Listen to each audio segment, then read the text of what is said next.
On part à Avignon.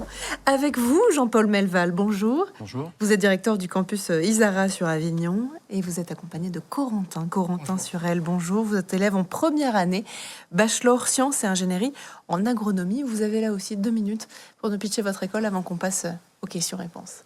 Merci. Je vous en prie. Donc l'ISARA, c'est une école d'ingénieurs en agronomie, agronome, mais pas seulement. Nous formons des étudiants à construire un futur à impact positif en consignant les dimensions biodiversité, terre, eau et humain, bien sûr.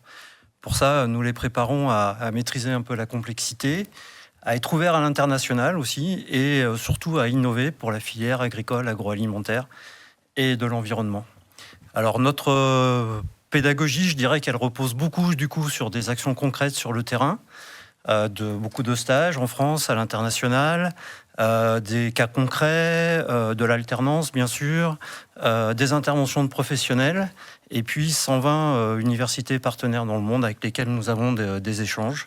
Donc voilà, c'est ce qui conduit en fait la pédagogie de l'école, très basée sur des mises en situation. Et puis autre élément qui me semble important, c'est l'insertion professionnelle. 96% de nos élèves ont un emploi dans les 6 mois et dans une très large diversité de métiers qui vont des métiers les plus scientifiques et techniques à des métiers plus business ou managériaux. En fait, à l'ISARA, chaque élève construit son parcours, construit sa trajectoire en fonction de ses aptitudes, de ses envies et de ses talents, et nous les accompagnons pour ça. Voilà, donc dans 5 programmes de formation, le cursus ingénieur en 5 ans post-bac, c'est la principale voie d'accès, mais pas la seule. Cursus généraliste, tout orienté vers la transformation, la production, l'environnement. On a 3 masters internationaux, et puis on a le cursus bachelor 3 ans post-bac, que Corentin va peut-être présenter. Ce qui m'a intéressé dans cette formation, c'est son approche immersive. On allie le concret sur le terrain et les travaux en laboratoire. Et c'est son côté très tourné à l'apprentissage aussi. Sur le gong. 2 minutes pile. 2 minutes pile. Voilà, vous avez bien bossé, hein. Bravo. Énormément. Je vais peut-être vous laisser continuer parce que vous avez été un peu coupé je vous sur ce que remercie. vous faites, je vous en prie. Du coup, pour reprendre, ce qui m'a intéressé, du coup, c'était le fait d'avoir une approche sur le terrain. Il y a aussi des travaux en laboratoire, ainsi que de pouvoir, un atout majeur qui a été pour moi, c'est la présence de l'alternance, qui nous permet d'avoir une expérience hyper enrichissante en entreprise, de pouvoir se former, ainsi que de pouvoir continuer sa poursuite d'études. Et un autre atout majeur, ça a été pour moi l'ambiance familiale qui régnait au sein de ce campus, avec une proximité face aux enseignants, mais aussi au sein des divers étudiants au niveau des divers cursus. Vous parlez de l'alternance. L'alternance, c'est à partir de quelle année ? Alors, on a plusieurs cursus, donc ça dépend des cursus, mais en ingé, c'est à partir de la 3e année post-bac. Dans le cursus de Corentin, c'est à partir de la 2e année post-bac. Donc là, vous êtes en alternance, vous Non, là, pour l'instant, je suis encore en première année. D'accord, ok. Il faut savoir que sur notre cursus, on a la première année, on va quand même avoir des stages de l'ordre de 6 semaines, à la fois 6 semaines en entreprise en France, et aussi 6 semaines également à l'étranger, où on va pouvoir faire un séjour à l'étranger sur cette période. Fanelli, on a une question. Oui, de FJ qui demande si vous avez la connaissance des salaires bruts ou nets en sortie d'école.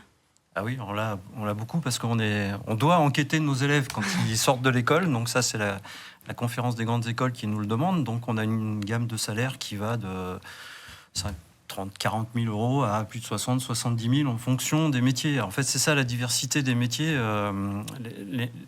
Les carrières très internationales, des métiers plus orientés vers la dimension managériale, business, sont en général un peu mieux valorisés, encore que ça dépend, que les métiers plus techniques, parce que dans nos métiers, dans la filière agriculture, alimentation, environnement, il y a des spécificités de métiers qui sont très recherchées, en lien avec la logistique, en lien avec la production, etc.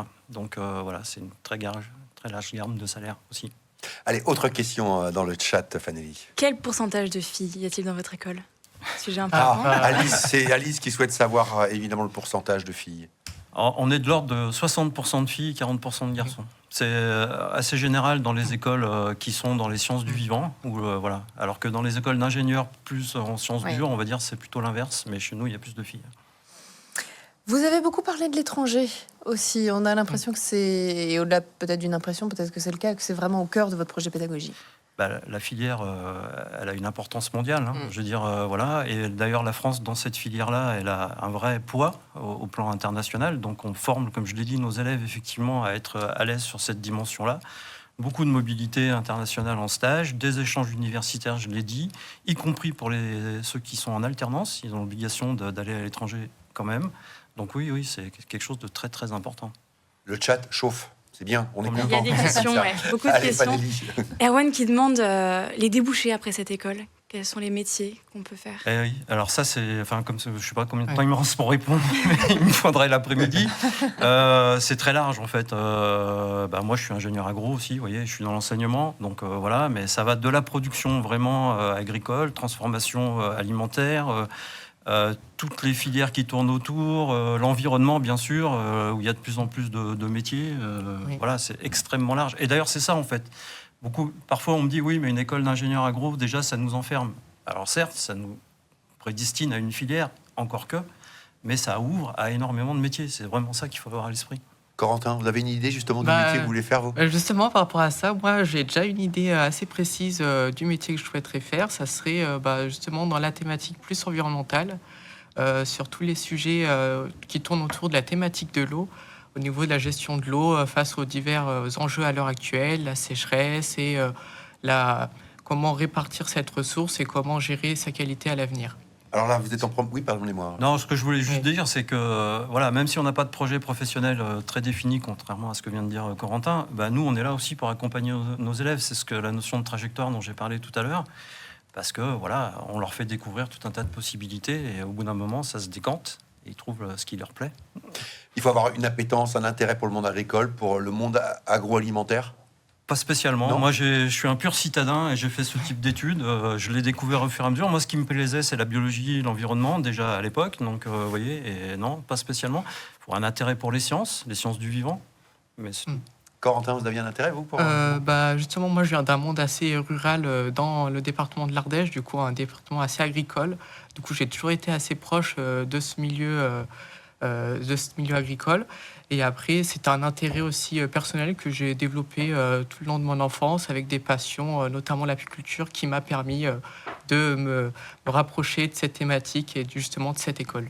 Corentin, est-ce que vous faites partie d'une association comme l'association Raclette dont on a entendu parler tout à l'heure? Non, justement pour ma part, je suis au sein de l'association Isara Abeille, du coup sur la thématique de l'apiculture, Ouais. mais au sein aussi de Végétalis, qui va être une association qui va avoir un petit jardin et on va pouvoir expérimenter divers sujets sur notre petite parcelle. Un grand jardin, j'ai l'impression. Ça aussi, c'est important. Alors, vous avez parlé beaucoup du campus d'Avignon, mais on a 2 campus. On a Lyon et Avignon.